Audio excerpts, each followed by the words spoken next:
It's very, very simple, guys. So, like I said, the basics of Forex is sell or buy, right? What is the market doing right now? Okay, if we back up and we look at these patterns, sometimes you need to back up, see what the market is doing, right? Okay, it looks right now like it was in a downward trend. It looks like it's starting to head up. But I'm actually on the 4-hour chart, so most of the time I go to the 15-minute chart. So let's back out on here. Okay. So that gap, okay. So we see the market was in a downward trend right here. And now then it rose back up, it retraced, rose back up. Okay, so now it's slightly in an upward trend right now, guys. Right? So the market is still going up. But I wouldn't necessarily place a buy off of that, you know, not necessarily at this point, because there's still a lot of other things you need to look at.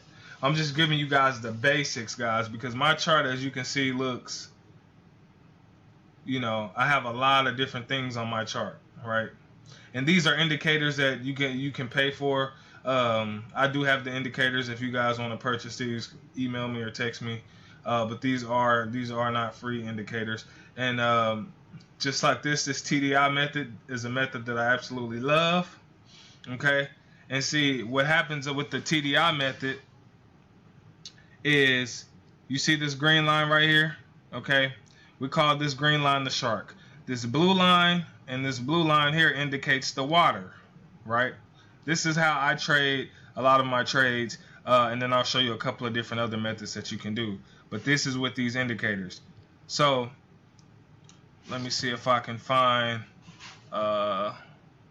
a couple of setups so I can show you guys exactly what I'm talking about. Okay, looking for some setups, and most of the time I tell people do not trade unless you see setups. If you don't see any setups, then do not trade, because you will lose. All right, only trade when you see setups, right?